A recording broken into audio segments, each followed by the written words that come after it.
Welcome back to The Price of Business. I am your host, Kevin Price, talking to you about you and your business. It's your business to be aware of what's going on out there with our young people, and an organization that makes a big difference in their lives called Cornerstone Recovery. I am not only a fan, but a real friend of the organization, as they have been to our family. So many families out there have been touched by drug addiction in our youth, and just love what the work that Cornerstone does to help families. Debbie Ortiz, she is with Cornerstone Recovery, and she's got a great guest for us today, who's also a friend of mine, and good to see. Before you introduce our guest, though, Debbie, tell us a little bit more about Cornerstone Recovery. Well, the thing that really differentiates Cornerstone from other treatment facilities is that we recognize that it's not enough just to put a kid in a residential treatment, for 6 weeks or something, and then expect them to go home and everything will be hunky-dory, because it just doesn't work that way. As you know, Kevin, it's a disease of the whole body, spirit, mind. And so what we do is we have this wonderful adventure learning program that helps really kind of kick their brains into high gear so that they can begin to get joy out of not using chemicals and doing things with kids who are also sober.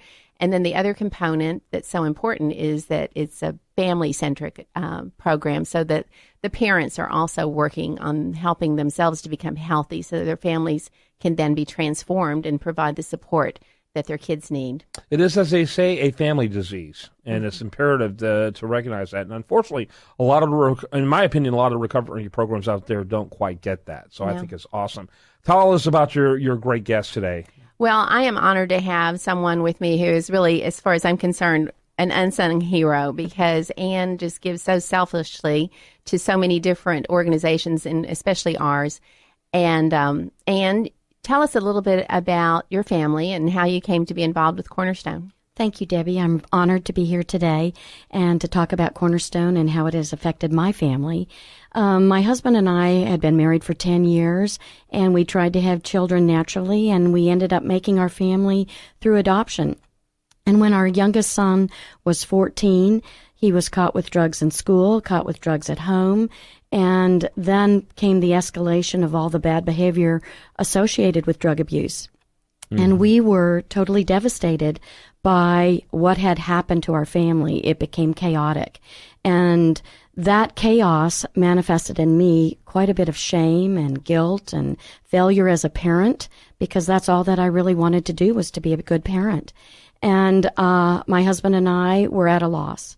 And I was invited to attend a Cornerstone meeting, and I was hesitant, but went and was welcomed with such understanding, such support, such non-judgment of the situation. And I was taken back by the solutions that Cornerstone could offer to our family at that time. Mm-hmm, mm-hmm. Talk a little bit about, how, I guess you could say before and after, before Cornerstone, and you get to the point, you're really in a lot of pain. A person's in a lot of pain when they get to the point to go to an organization like Cornerstone. It's really not something out of attraction. It's something that they need to do. But talk a little bit about the before and after, and particularly not just for how it's changed the kid, because that's totally unpredictable, and you really can't control what the kid ultimately does. But what it did for your husband and you, and how kind of a difference it made in creating stability in the household. Well, I can honestly say that when I walked into Cornerstone, a question was asked of me: are you willing to do whatever it takes to heal your family? And at that point, we said totally yes, and we jumped in. And Cornerstone brought us with fellowship, with the experience, strength of hope of parents before us, because there are no books that tell you how to raise an addict child and what to do in parenting an addict child.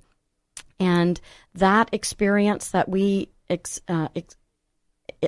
heard from was unbelievable. Mm-hmm. We were able to take our home, create boundaries with our home, and meet with other parents and get a sense of solution to our problem.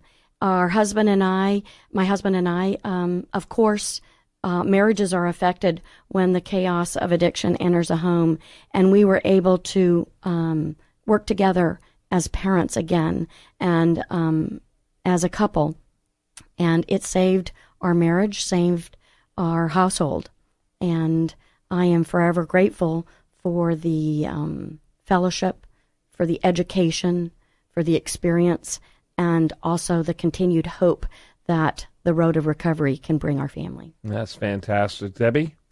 Thank you, Ann. I appreciate you sharing that. And I just wanted to shift the focus a little bit because you touched upon the fact that you're going to be eternally grateful, and I suspect that's why you give so much of your time and energy to this organization. You are chairing for the second year our annual event called Monsters and Miracles, which really talks about what the kids are like when they come into the program and then the miracles that occur within the families. Tell a little bit more about that event. We have a wonderful fundraising event, as you said, Debbie, called Monsters and Miracles. It is scheduled for Sunday, November 1st, 4 to 8 p.m., and it is in the theme is Recovery of the Lost Art, and it is going to be at Spring Street Studios off of I-10 and Taylor. Oh, a different venue this year. Yes, It absolutely is. I think that can only be a good thing, just to liven it up a little bit. That's right. We're looking for excitement and for change, and this event is an event for fun, for fellowship, also for fundraising to raise funds for Cornerstone, and we have a silent and live auction also scheduled on the event. Very good, very good. By the way, do want to mention cornerstonerecovery.org. That's cornerstonerecovery.org. Debbie? We're looking for sponsorships for that event, I want to add. And this is going to be a very come as you are, casual, fun, as she said, art festival theme with hors d'oeuvres. And we're going to have lots of activities. So it's something for everyone. And this will give you people out in the community an opportunity to learn a little bit more about Cornerstone and the work we do and meet some of the wonderful people like Ann. So if you're interested in a sponsorship, please go to our website or email me, Debbie, at cornerstonerecovery.org. We have sponsorships available from $500 all the way up. And we really need your support this year. Ann? Thank you very much, Debbie. That's so right. And I am glad to be a chair of this event because I totally believe in Cornerstone and I want to be there to support such a phenomenal organization. And it's such a really important event. It's probably the biggest event of the fall, I would assume. Yes. And, and it's been around now for several years and extremely popular and well received. And it's certainly one of those events that brings people out that aren't even necessarily a regular part of the Cornerstone community who just want to see the difference that it's making. And, I think it's great. And I applaud you for your service as well, Ann. Well, thank you very much. It is my honor to do it. I totally believe in Cornerstone, and it is an organization that helps and heals families, and families are important. Absolutely, and it's in the context of a healing family that kids can get better quicker, too. So if the family's not getting better, it becomes all the harder. I don't care how hard the kid works. If the parents remain in denial, if the parents remain in conflict, and most importantly, if they're on different pages, creating that capacity for dividing and conquer that the kids thrived on, it just makes it very difficult. Debbie? Well, and I just want to mention that also this trickles into the community. We're talking about helping future generations. It wasn't long ago that addiction had such a stigma attached to it that, as Ann said, there was a lot of shame and people just didn't want to talk about it. Fortunately, I think that tide is turning, and that can only be for the better. So thank you. Got to wrap it up on that. cornerstonerecovery.org. Thanks, ladies. Good to see you both. Thank you, Kevin. All right, when we come back, much more for you right here on The Price of Business.